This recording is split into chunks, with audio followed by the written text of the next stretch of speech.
Layer skin hair and laser clinic లో latest టెక్నాలజీతో laser hair removal, anti ageing and hair fall issues కి advance treatments అన్ని ఇక cost గురించి వరి అవ్వాల్సిన అవసరం లేకుండా అందిస్తున్నారు. ఇంకా మీ కాన్ఫిడెన్స్ ని తిరిగి తెచ్చుకోండి. Get your free consultation now.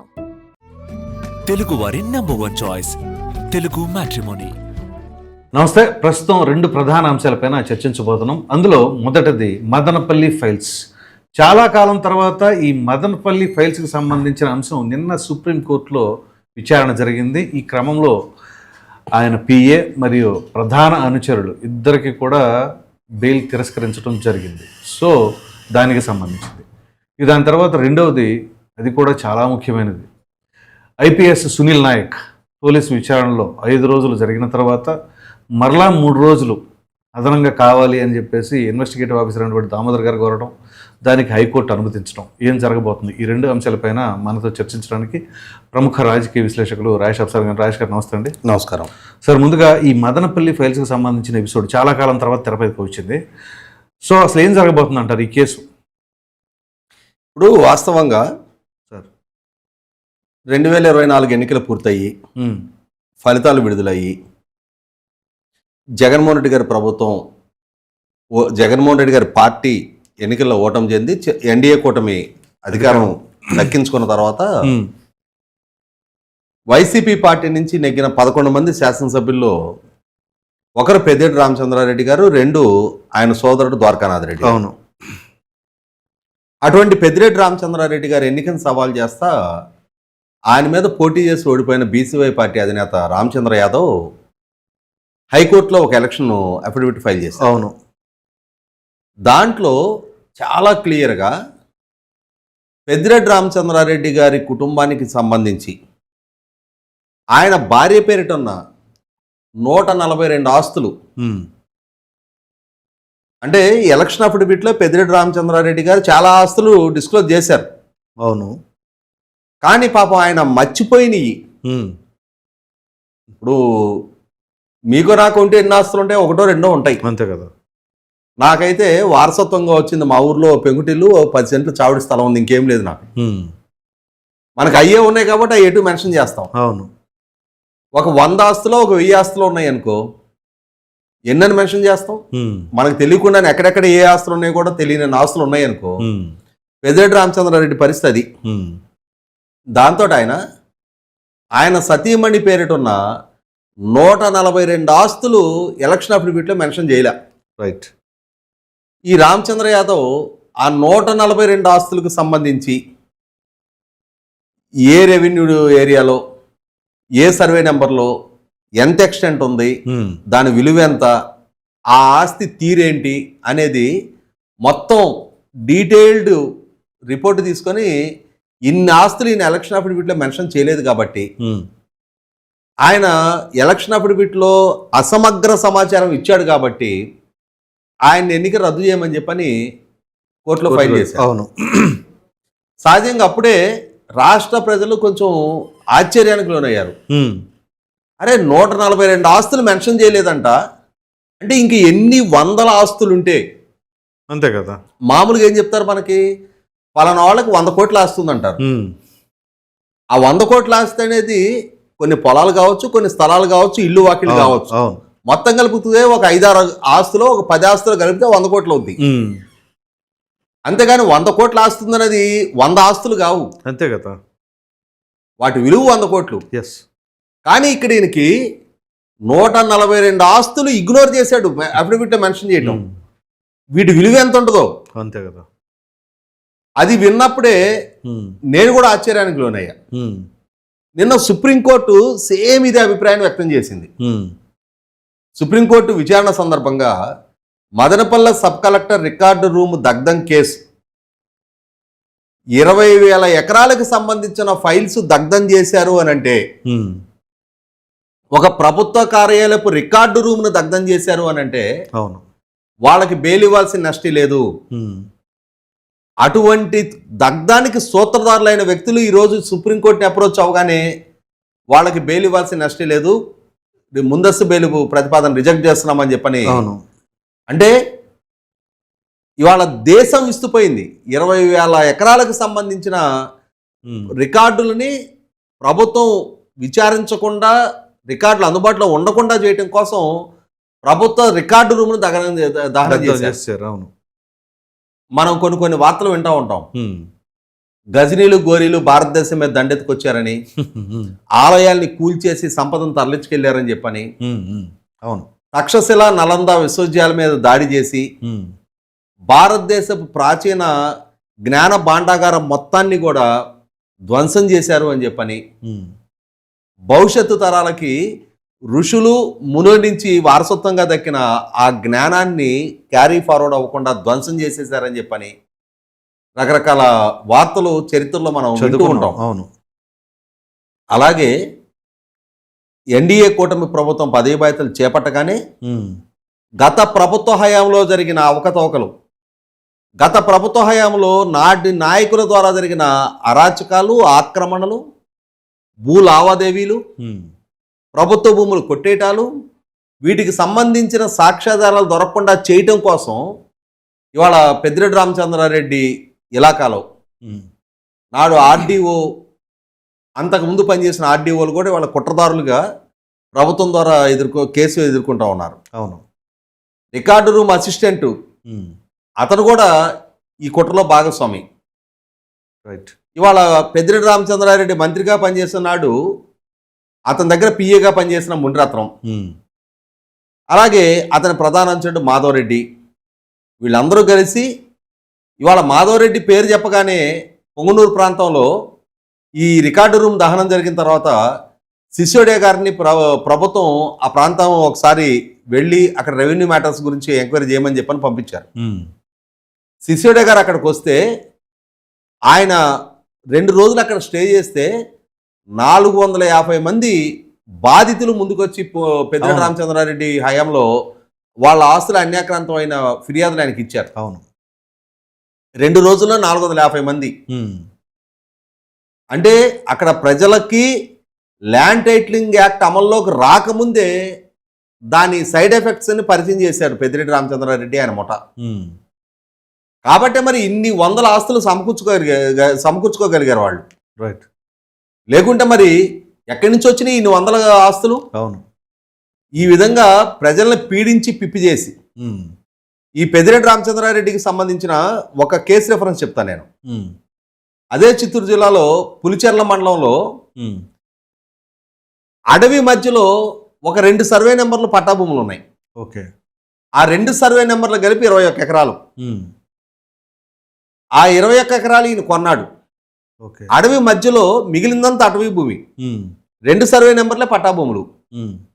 ఇప్పుడు 21 ఎకరాలు మీరు కొన్నారు. ఓకే. మీరు 21 ఎకరాలకి డబ్బు పే చేశారు, నా దగ్గర కొన్నారు. నేను మీకు ఎన్ని ఎకరాలకు రిజిస్టర్ చేయాలి? 21 ఎకరాలకి. కానీ మీరు దాన్ని 45 ఎకరాలు రిజిస్టర్ చేసుకున్నారు దాన్ని. ఓహో. నా దగ్గర ఉంది 21 ఎకరాలే, కానీ నాకు డబ్బు ఇచ్చింది కూడా 21 ఎకరాలే, కానీ రిజిస్ట్రేషన్లో మాత్రం 45 ఎకరాలు అయింది. ఎలా వస్తుంది? 45 ఎకరాలు అయింది. ఇప్పుడు భాస్కర్ రెవెన్యూ అధికారి, భాస్కర్ దగ్గరికి వెళ్ళి మ్యూటేషన్ చేయించుకున్నారు, 77 ఎకరాలకు చేయించుకున్నారు. ఓహో. సరే 77 ఎకరాలకు మ్యూటేషన్ అయింది, మీరు కంచె వేసుకోవాలి కదా, 104 ఎకరాలకు వేసుకున్నారు కంచె. ఎక్కడ 21, ఎక్కడ 104? అంటే ఇక్కడ ఏంటి, మనకు ఒక సామెత చెప్తారు కదా, పంచపాండవులు మంచం కోళ్ళు లాగా ముగ్గురు అని చెప్పని 2 ఏళ్ళు చూపించారంట.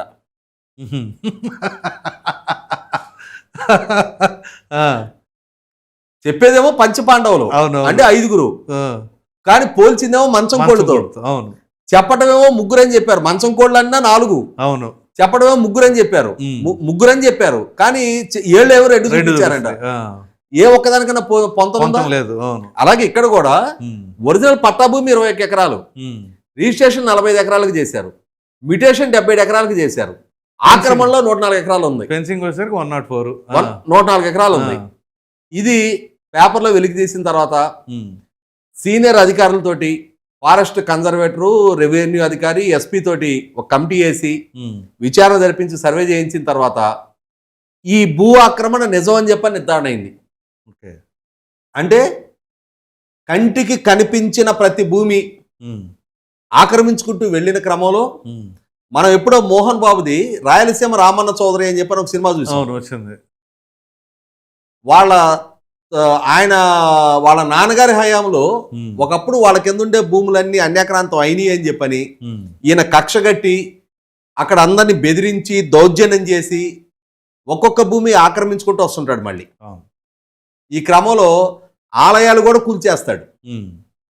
సేమ్ టు సేమ్ ఇవాళ ఈ పెద్దిరెడ్డి రామచంద్రారెడ్డి అన్న ముఠా ఆధ్వర్యంలో ఈ మాధవరెడ్డిలు, ఈ మునిరత్నాలు, అక్కడ ఆర్డీఓలు, అక్కడ స్థానిక ఉద్యోగులు వీళ్ళందరినీ ప్రలోభపరుచుకొని వాళ్ళ ఆదేశాలు పాటించి తీరాల్సిన దుస్థితి కల్పించి ఇవాళ వందల వేల ఎకరాలు అన్యాక్రాంతం చేసి ప్రభుత్వం మారింది. ప్రభుత్వం మారగానే ఒకవేళ వీటి మీద విచారణ జరిపితే ఇప్పుడు సిసోడియా రాగానే ముందుకొచ్చి చెప్పిన బాధితులు మరి ఇంకొంచెం ధైర్యం చిక్కబట్టుకొని చంద్రబాబు నాయుడు గారి దగ్గరకో, లోకేష్ గారి దగ్గరకో, లేదు పవన్ కళ్యాణ్ గారి దగ్గరకో వెళ్ళి ఈ సమాచారాన్ని కనుక షేర్ చేస్తే రేపటి రోజున ఎక్కడ తమ బతుకులు వెలుగులోకి వస్తాయో, తాము చేసిన అరాచకాల ఆక్రమణలు ఎక్కడ చర్చనీయాంశం అవుతాయో, ఎక్కడ విచారణ జరిగితే తమ ఆస్తులు కోల్పోవాల్సి వస్తో, తమ దోపిడీ పర్వానికి ఆటంకం ఎదురవుతుందని చెప్పని దానికి వాళ్ళు ఎంచుకున్న మార్గం ప్రభుత్వ రికార్డు రూమును ధ్వంసం చేసేయి, తగలబెట్టు. అంటే ప్రభుత్వ రికార్డు రూమును తగలబెట్టేస్తే మీరు చేసిన ఆక్రమణలు మొత్తం చెల్లుబాటు అవుతాయా? ఎట్లా అవుతాయి? ఇవాళ ప్రభుత్వం దగ్గర ఉన్న ప్రతి రికార్డుకి బ్యాకప్ ఫైల్ ఉంటుంది. అవును, డిజిటల్ గా ఉంటుంది కదా. అయినా సరే ఆ మాత్రపు విఘ్నత కూడా లేకుండా ఇక్కడ గమనించుకోవాల్సింది, ఒక ప్రభుత్వ కార్యాలయాన్ని తగలబెట్టారు అని అంటే వాళ్ళు రాజద్రోహానికి పాల్పడ్డట్టే కదా. రైట్, రాజ్యం మీద దాడి చేశారు. అవును, అది పంచాయతీ కార్యాలయం అయినా సరే, కలెక్టర్ ఆఫీస్ అయినా సరే, మండల సచివాలయం అయినా సరే, ప్రభుత్వ కార్యాలయం. రైట్, ప్రభుత్వాన్ని తగలబెడుతున్నావు నువ్వు అని అంటే ప్రభుత్వానికి సవాలు విసురుతున్నావు. రైట్, రాజ్యాంగాన్ని, చట్టాన్ని గౌరవించను నేను అని చెప్పని నీ ధిక్కార ధోరణి ప్రదర్శిస్తున్నావు. అటువంటి వాడు రాజ్యానికి వ్యతిరేకంగా కుట్ర పన్నిన రాజద్రోహే. కాబట్టి ఇవాళ వీళ్ళకి ఇంకా ఇప్పటి వరకు బెయిల్లు, విచారణల పేరిట ఇన్నాళ్ళు ఇంకా బయట ఉండనివ్వటమే వీళ్ళని ఇప్పటి వరకు దక్కిన లగ్జరీ. అవును, కాబట్టి ప్రభుత్వం ఇప్పటికైనా సరే సుప్రీంకోర్టు వీళ్ళ ముందస్తు బెయిల్ పిటిషన్ రిజెక్ట్ చేసిన నేపథ్యంలో అయినా సరే జుట్టు పట్టుకొని ఈడ్చుకురావాలి. ఇవాళ సుప్రీంకోర్టే విస్తుపోయిన నేపథ్యంలో ఇన్ని వేల ఎకరాల ప్రజలకు సంబంధించిన భూములని అన్యాక్రాంతం చేసుకునే రాజకీయ అధికారం మాటున దాష్టికాన్ని, దౌర్జన్యాన్ని ప్రదర్శించిన ఆక్రమణదారుల్ని ప్రజా జీవితం నుంచి కూడా కనీసం మళ్ళీ వాళ్ళు ఎన్నికల్లో పోటీ చేయకుండా శాశ్వతంగా బహిష్కరణకు గురయ్యే స్థాయి శిక్షలు వాళ్ళకి గురి చేయాల్సిన అవసరం ఉంది. ప్రభుత్వం మరి ఎంత వేగంగా స్పందిస్తుంది? ఒకనాడు ఎలా అయితే ఈ సంఘటన వెలుగులోకి రాగానే డీజీపీని, సిఐడి చీఫ్ని ఇమ్మీడియట్గా హెలికాప్టర్లో అక్కడికి పంపించి ఏం జరిగిందో అక్కడ ఫోరెన్సిక్ ఎవిడెన్సెస్ ట్యాంపర్ కాకుండా చూడండి అని చెప్పని ప్రభుత్వం ఎంత వేగంగా స్పందించిందో అంతే వేగంగా ఇప్పుడు కూడా స్పందించాలి అని చెప్పని, అటువంటి అకృత్యాలకి బాధ్యుడైన ఏ స్థాయిలో ఉన్న వాళ్ళనైనా సరే వాళ్ళ పదవులని, వాళ్ళ హోదాన్ని పక్కకు పెట్టి ఈడ్చుకొచ్చి చట్టం ముందు దోషిగా నిలబెట్టాలని చెప్పని కోరుకుందాం. రైట్. ఇక దాని తర్వాత ఐపీఎస్ సునీల్ నాయక్ ఎపిసోడ్ 5 రోజులు విచారణకు అడిగారు, 5వ తేదీ నుంచి 9వ తేదీ వరకు. సో నిన్న లాస్ట్ రోజు అయితే హైకోర్టు ఆ బెయిల్కి సంబంధించిన పిటిషను, అలాగే ఎస్పీ దామోదర్ గారేమో మాకు ఇంకా కావాలి, ఎందుకంటే ఆయన ఏమి సహకరించట్లేదని చెప్పి అన్న క్రమంలో మరొక 3 రోజులు ఎక్స్టెన్షన్ జరిగింది. సో ఈ 3 రోజుల ఎక్స్టెన్షన్లో ఆయన ఏమన్నా నోరు విప్పే అవకాశాలు ఉన్నాయంటారా? ఒకవేళ విప్పితే అది ఎవరెవరికి ప్రమాదంగా మారబోతుంది? ఇక్కడ గమనించుకోవాల్సిన విషయం ఏంటంటే, ఒక లోక్సభ సభ్యుడిని ఆయన జన్మదినోత్సవం జరుపుకుంటున్న ఆయన ఇంటి నుంచి అరెస్ట్ చేసి తీసుకెళ్లారు. అవును, ఇక్కడ 2 అరెస్టులను పోల్చాలి. ఇప్పుడు విచారణ ఎదుర్కొంటున్న ఐజీ స్థాయి అధికారి సునీల్ నాయక్ గారు కూడా మొన్న అరెస్ట్ అయ్యారు. అవును, ఆయన ఎలా అరెస్ట్ చేశారు? ఆయన ఇంటికి వెళ్ళారు, ఆయన అరెస్ట్ చేస్తున్న నోటీస్ ఇచ్చారు. అవును, నోటీస్ చదువుకొని ఆయన సంతకం పెట్టారు. తర్వాత ఆయన అరెస్ట్ చేసి న్యాయస్థానానికి తీసుకెళ్లారు. న్యాయస్థానానికి తీసుకెళ్లే క్రమంలో ముందు హాస్పిటల్కి తీసుకెళ్లి వైద్య పరీక్షలు చేశారు. తర్వాత న్యాయస్థానానికి తీసుకెళ్లారు. న్యాయస్థానంలో ట్రాన్సిట్ వారెంట్ ఇవ్వని నేపథ్యంలో న్యాయస్థానం ఇచ్చిన వెసులుబాటు ద్వారా ఆయన వీళ్ళ కస్టడీ నుంచి వెళ్ళిపోగలిగారు. అవును, ఒక రకంగా మాట్లాడుకుంటే అక్కడ బీహార్ పోలీసులు ఆయన్ని బలవంతాన తీసుకెళ్లిపోయారు వీళ్ళ కస్టడీలో నుంచి. ఇది ఒక అరెస్టు. ఇదే సునీల్ నాయక్ గారు ఆంధ్రప్రదేశ్ రాష్ట్ర సిఐడి డిఐజీగా పనిచేసిన రోజుల్లో రఘురామకృష్ణరాజు గారు అరెస్టుకు పాల్పడ్డారు. ఆ అరెస్ట్ ఎలా జరిగింది? ఆయన ఇంటికి వెళ్ళారు, ఆయన అరెస్ట్ చేస్తున్నామని చెప్పారు. నోటీసులు లేవుగా. ఆయన్ని ఎత్తి వ్యాన్లో పడేశారు. అవును. వాస్తవంగా ఆయన గుండెకి బైపాస్ సర్జరీ చేయించుకొని ఉన్న రికవరీ స్టేజ్లో ఉన్న కరెక్ట్ 3-4 months అప్పటికి రికవరీ స్టేజ్లో ఉన్న లోక్సభ సభ్యుడు, సిట్టింగ్ లోక్సభ సభ్యుడు, అటువంటి ఆయన అరెస్ట్ చేశారు. అయితే అక్కడ అరెస్ట్లో ఫాలో కావాల్సిన ప్రొసీజర్ ఏంటి? ఎలా అయితే బీహార్ పోలీసులకి ఆంధ్రప్రదేశ్ రాష్ట్ర పోలీసులు సమాచారం ఇచ్చారో, అలాగే ఆంధ్రప్రదేశ్ పోలీసులు హైదరాబాద్లో రఘురామకృష్ణరాజు గారిని అరెస్ట్ చేసే క్రమంలో గచ్చిబౌలి పోలీసులకు సమాచారం ఇచ్చి గచ్చిబౌలి పోలీసుల సమక్షంలో అరెస్ట్ చేసిన తర్వాత హైదరాబాద్లో మేజిస్ట్రేట్ గారి దగ్గరికి ఆయన్ని ప్రొడ్యూస్ చేసి ట్రాన్సిట్ వారెంట్ తీసుకొని ఆయన్ని అమరావతికి తరలించాలి. ఈ ప్రొసీజర్ ఫాలో కాలా?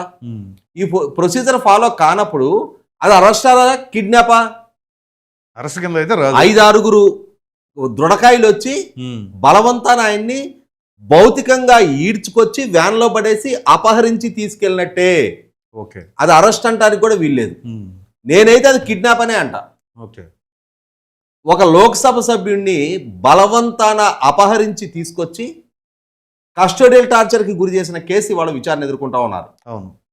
అసలు లోక్సభ సభ్యుడిని కస్టోడియల్ టార్చర్కి, లోక్సభ సభ్యుడే కాదు, కామన్ సివిలేను అతని మీద మోపిన ఆరోపణ ఏంటి? ఆయన చేసిన నేరం ఏంటి? ప్రభుత్వాన్ని విమర్శించడం. అంటే ప్రభుత్వాన్ని విమర్శించితే అసలు సిఐడి డిపార్ట్మెంట్కి ఏం సంబంధం? రాజకీయంగా ఆయన ప్రభుత్వాన్ని విమర్శిస్తే ఆ పార్టీకి సంబంధించిన, ప్రభుత్వంలో పాలకులుగా ఉన్న పార్టీకి సంబంధించిన నాయకులు ఆయన్ని రాజకీయంగా విమర్శిస్తారు. అవును. దానికి అసలు సిఐడి డిపార్ట్మెంట్కి ఏం సంబంధం? ఆయనేమి ప్రభుత్వానికి వ్యతిరేకంగా సాయుధ పోరాటానికి పిలిపిలా, అవును, ప్రభుత్వానికి వ్యతిరేకంగా ఉద్యమ కార్యాచరణకు పిలిపించి ప్రభుత్వ డే టు డే కార్యకలాపాలను స్తంభింపజేయలా. ఆయన ప్రజల చేత ఎన్నిక కాబడ్డ గౌరవ లోక్సభ సభ్యుడు. అటువంటి సభ్యుడు రాజకీయంగా ఆయన ప్రభుత్వంలో ఉన్న తప్పులు ఎత్తి చూపుతుంటే దానికి మీరు రాజద్రోహం కేసు నమోదు చేసి, అంటే ప్రజాస్వామ్యంలో ప్రభుత్వాన్ని విమర్శించితే రాజద్రోహమా? రాజద్రోహం అని చెప్పని ఏ చట్టం నిర్దేశించింది? అసలు రాజద్రోహం దేన్ని రాజద్రోహం అంటారు? రాజ్యాంగాన్ని గౌరవించని, రాజ్యాంగ వ్యతిరేక చర్యలకు పాల్పడితే, రాజ్యాంగానికి విలువివ్వని చర్యలకు పాల్పడితే దాన్ని రాజద్రోహం అంటారు. రాజ్యానికి వ్యతిరేకంగా కుట్రలు కుతంత్రాలు పన్నుతా ఉంటే దాన్ని రాజద్రోహం అంటారు. అట్లాంటిది రాజకీయపు విమర్శని, ప్రభుత్వంలో జరుగుతున్న తప్పొప్పుల్ని ఎత్తి చూపడాన్ని, జరుగుతున్న అవినీతి గురించి ప్రస్తావించడాన్ని, దాన్ని మీరు పోలీస్ డిపార్ట్మెంట్ మీరు కేసులు నమోదు చేసి మీరు ఆయన్ని రాజద్రోహం పేరిట బలవంతాన్ని అపహరించి తీసుకొచ్చి ఒక తప్పు కవర్ చేసుకోవడానికి 100 తప్పులు, అంటే పాలకుడుగా ఉన్న జగన్మోహన్ రెడ్డి ఆయన మీద రాజకీయంగా విమర్శలు ఎక్కుపడుతున్న రఘురామకృష్ణరాజు గారిని ఈ రూపంగా హ్యాండిల్ చేయాలి అని చెప్పి ఆయన ఒక నిర్ణయం తీసుకుంటే, ఆ నిర్ణయాన్ని గుడ్డిగా అమలు చేయడానికి నిర్ణయం తీసుకున్న ఉన్నతాధికారులు మీ కింద అధికారులను పంపించి ఈ విధంగా ఆయన అపహరించి తీసుకొచ్చారు, కస్టోడియల్ టార్చర్కి గురి చేశారు. అటువంటి కస్టోడియల్ టార్చర్కి గురి చేసిన నేపథ్యంలో ఇవాళ ఆనాడు మీ పాలనా హయాంలో ఇంతగా ఒక లోక్సభ సభ్యుడి ప్రాథమిక హక్కులకే ఉల్లంఘన జరిగినప్పుడు అక్కడ ఆ ప్రభుత్వానికి వ్యతిరేకంగా ఆయన ముందుకొచ్చి ఫిర్యాదు చేసిన దాన్ని పరిగణలోకి తీసుకోగలిగే వాళ్ళు కానీ, విచారణ జరిపేవాళ్ళు కానీ, అక్కడ జరిగిన తప్పుల గురించి ఆ తప్పుల్ని వెలికి తీయగలిగే సామర్థ్యం ఎవరికి లేదు. కాబట్టే ఆయన ప్రభుత్వం మారిన తర్వాత తనకు జరిగిన కష్టాన్ని నష్టాన్ని ఫిర్యాదు రూపంలో తెలియజేశారు. ఇవాళ ఆ కేసు విచారణ ఎదుర్కొంటా ఉన్నారు. ఆ విచారణ ఎదుర్కొంటున్న క్రమంలో అక్కడ ఉన్న సునీల్ నాయక్ గారికి తెలుసు, సునీల్ కుమార్ గారికి తెలుసు, నాడు ఇంటెలిజెన్స్ చీఫ్గా పనిచేసిన పిఎస్ఆర్ ఆంజనేయులు గారికి తెలుసు, నాడు వాట్సాప్ వీడియో కాల్లో చూసి ఆ కస్టోడియల్ టార్చర్ని చూసి ఆనందించిన నాడు జగన్మోహన్ రెడ్డికి తెలుసు. కాబట్టే రఘురామకృష్ణరాజు గారు అక్కడి ఆ సంఘటన జరిగిన సందర్భంలో ఆ ప్రాంతంలో ఉన్న టెలిఫోన్ రికార్డ్స్ మొత్తం, మొబైల్ రికార్డ్స్ మొత్తం కూడా జాగ్రత్త చేయండి అని చెప్పని ఆయన ఎన్ని సందర్భాల్లో ఆయన మొరపెట్టుకున్నా కూడా దానికి స్పందించిన దాఖలానే లేదు. అయితే నాకు ఇక్కడ ఒక డౌట్ అండి, వాట్సాప్ కాల్లో జగన్మోహన్ రెడ్డి ఉన్నారని మీరు ఎలా చెప్పగలరు? రఘురామకృష్ణరాజు గారే స్వయంగా చెప్పారు కాబట్టి. చెప్పారా డైరెక్ట్ గా? రఘురామకృష్ణరాజు గారే వీడియో కాల్ చేసి చూపిస్తూ అక్కడి నుంచి వస్తున్న ఆదేశాలను పాటించారు అని చెప్పని. ఓకే. ఇంటెలిజెన్స్ నాడు సిఐడి అడిషనల్ డీజీగా ఉన్న సిఐడి చీఫ్ గా ఉన్న సునీల్ కుమార్ గారు ఆయన వీడియో కాల్ చేసి ఎవరికి చూపించారు? అసలు ఎవరి మీద ఆయన విమర్శలు ఎక్కువ పెడతా ఉన్నారు? రైట్. ఎవరికి వ్యతిరేకంగా ఆయన విమర్శ చేశారు అని చెప్పని తీసుకొచ్చారు. జగన్మోహన్ రెడ్డి గారికి. కాబట్టి అక్కడ 100కి 100 జగన్మోహన్ రెడ్డి కళ్ళల్లో ఆనందం చూడటం కోసం పరిధి దాటి వ్యవహరించిన నేపథ్యంలో, పరిధి దాటి ఒక లోక్సభ సభ్యుడిని భౌతిక దాడికి పాల్పడి గాయపరిచిన నేపథ్యంలో వాళ్ళ కేసు ఎదుర్కొంటా ఉన్నారు. మరి ఇప్పుడు ఆ క్రైమ్ లో ఈయన పార్ట్నర్ ఎవరా? జగన్మోహన్ రెడ్డి. 100కి 100 ఆ కేసులో అక్యూజ్ నెంబర్ 3గా జగన్మోహన్ రెడ్డి కూడా ఉన్నాడు కదా. ఉన్నారులేండి. అదే అంత. ఇప్పుడు రఘురామకృష్ణనాథ్ గారు ఆయన ఇచ్చిన ఫిర్యాదులో PSR Anjaneyulu, PV Sunil Kumar, Jaganmohan Reddy, doctor Prabhavati, Sunil Naik, Vijayapal and Sunil Naik 7వ ముద్దాయిగా చివరిలో యాడ్ చేయబడ్డాడు. రైట్. కానీ అసలు కేసులో అక్యూజ్ నెంబర్ 3గా జగన్మోహన్ రెడ్డి కూడా ఉన్నాడు. చూద్దాం అక్కడి వరకు విచారణ వస్తారా అనేది. కాబట్టి వాళ్ళ 100కి 100 సునీల్ నాయక్ ఆ రోజు బీహార్లో తాను బీహార్ క్యాడర్ నుంచి ఆంధ్రప్రదేశ్ రాష్ట్రానికి వచ్చి ఇక్కడ ఉద్యోగ విధులు నిర్వహించే క్రమంలో జరిగిన ఈ సంఘటన, ఆ సంఘటన నేపథ్యం తర్వాత మళ్ళీ తిరిగి తన డెప్యుటేషన్ మీద బీహార్కి వెళ్ళిపోవటం, అక్కడ విధులు నిర్వహిస్తున్న క్రమంలో ఇక్కడ నుంచి ఎన్నిసార్లు విచారణకు హాజరుకమ్మని చెప్పి నోటీసులు ఇచ్చిన అతను విచారణకు సహకరించకపోవటం, విచారణకు సహకరించకపోగా ఇక్కడి నుంచి పోలీసులు అతన్ని అదుపులోకి తీసుకోవడానికి అతను అక్కడ కోర్టులో ముందస్తు బెయిల్ పిటిషన్ ఫైల్ చేసి అది కూడా రిజెక్ట్ అయిన నేపథ్యంలో ఇక్కడ నుంచి అతని సహాయ నిరాకరణ నేపథ్యంలో పోలీసులు అక్కడి వరకు వెళ్ళారు. అదే వీళ్ళు గనక విచారణకు నోటీసులు ఇచ్చి పిలిచిన సందర్భంలోనే అతనికి హాజరయ్యి ఉన్నట్టయితే అతనికే గౌరవప్రదంగా ఉండేది. ఇవాళ ఎప్పుడైతే అతను ధిక్కార్ధోరణ ప్రదర్శించాడో, నేను ఇవాళ బీహార్ క్యాడర్లో ఉన్నా కాబట్టి ఆంధ్రప్రదేశ్ రాష్ట్ర పోలీసులు ఇచ్చే నోటీసులకి స్పందించని అవసరం లేదు అని చెప్పని ఒక రకమైన ధిక్కార్ధోరణ అతను ప్రదర్శించాడు కాబట్టి పోలీసులు వాళ్ళు అక్కడి వరకు వెళ్లాల్సి వచ్చింది. ఇవాళ ఆ స్థాయి హోదాలో ఉన్న అధికారికి స్పందించకపోతే వచ్చి ఎదురు కాబోయే కాన్సిక్వెన్సెస్ ఏంటో నాకు తెలుసు. కానీ ఆయన ధైర్యం ఏంటి అంటే, నా వరకు వస్తే ఎంతమంది వస్తారు? ఒక 5గురు టీం వస్తారు, ఒక 10 మంది టీం వస్తారు. ఇక్కడ నా దగ్గర హోంగార్డ్స్ విభాగానికి నేను అధిపతిగా ఉన్నా, 100 మంది సిబ్బంది ఉన్నారు. వీళ్ళని పెట్టి నేను భౌతిక దాడులకు పాల్పడగలను అని చెప్పనే ఒక రకమైన ఆలోచనతోటే మరి ఇక్కడి నుంచి వెళ్ళిన సిబ్బంది మీద వీళ్ళ మీద హోంగార్డును ఉసుకొల్పారు. వాళ్ళని అడ్డుగా పెట్టుకొని న్యాయస్థానంలో ఈయన సబ్మిట్ చేసిన క్రమంలో కూడా ఆంధ్రప్రదేశ్ రాష్ట్ర పోలీసు అధికారులు న్యాయమూర్తి గారితో మాట్లాడటానికి కూడా ఆస్కారం ఇవ్వకుండా అక్కడ హంగామా సృష్టించారు, అడ్డుపడ్డారు. కానీ అక్కడతోటే చట్టం పరిధి అక్కడతోటి మొగలేదు కదా. చివరికి ఆయనే ఆంధ్రప్రదేశ్ రాష్ట్ర హైకోర్టులో ముందస్తు బెయిల్ పిటిషన్ ఫైల్ చేశాడు. మరి హైకోర్టు ముందస్తు బెయిల్ పిటిషన్ ఇంకా విచారణలో ఉండగానే ఈయన కస్టడీ పిటిషన్కి అలౌ చేసింది.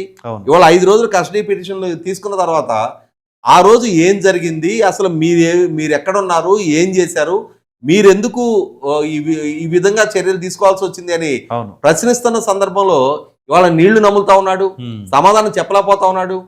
ఐజీ స్థాయిలో ఉన్న ఐపీఎస్ అధికారి తన సబార్డినేట్ల చేత సెల్యూట్లు చేయించుకోవాల్సిన అధికారి ఇవాళ తనకన్నా కిందనున్న అధికారుల ముందు దోషిగా నిలబడి ఇవాళ ఆ విధంగా సంజాయిషీలు ఇచ్చుకుంటూ విచారణ ఎదుర్కొంటున్న నేపథ్యం చూస్తేనే రాజకీయ నాయకులు ఆదేశాలు ఇస్తారు. ఆ ఆదేశాలను పాటించే క్రమంలో ఆ ఆదేశాల్లో ఉన్న హేతుబద్ధతను కనుక పరిగణలోకి తీసుకోకుండా వాళ్ళు ఇచ్చిన ఆదేశాలను గుడ్డిగా ఫాలో అయితే ఎదురుగాబోయే కాన్సిక్వెన్సెస్ ఏంటి అనేది ఇవాళ ఆల్ ఇండియా సర్వీస్ అధికారి అనే ఆ పదవి, ఆ హోదా, ఆ ఉద్యోగం చాలా ప్రతిభ కనపరిచి తగ్గించుకున్న ఉద్యోగం అది. ఇవాళ అటువంటి ప్రతిభ కనపరిచి ఆ ఉద్యోగం దక్కించుకున్న సునీల్ నాయక్ లాంటి అధికారులు, సునీల్ కుమార్ లాంటి అధికారులు ఇవాళ రాజకీయ నాయకుల ఆదేశాలు పాటించిన పాపానికి, ఆ రాజకీయ నాయకుల రాజకీయ ఎజెండాలో వీళ్ళు భాగస్వాములు అయిన పాపానికి, రూల్ ఆఫ్ లాని అతిక్రమించిన పాపానికి, వీళ్ళ ఉద్యోగ విధులు వీళ్ళు వ్యవహరించిన పాపానికి ఈరోజు వీళ్ళు కేసులు పాలయ్యారు. తెలిసి అంటే ఈ జగన్మోహన్ రెడ్డి అధికారమే శాశ్వతం అనే భ్రమంలో ఉండి తెలిసి తప్పులకు పాల్పడ్డందుకు ఇవాళ తగిన మూల్యం వాళ్ళు చెల్లిస్తా ఉన్నారు. Right sir, thank you.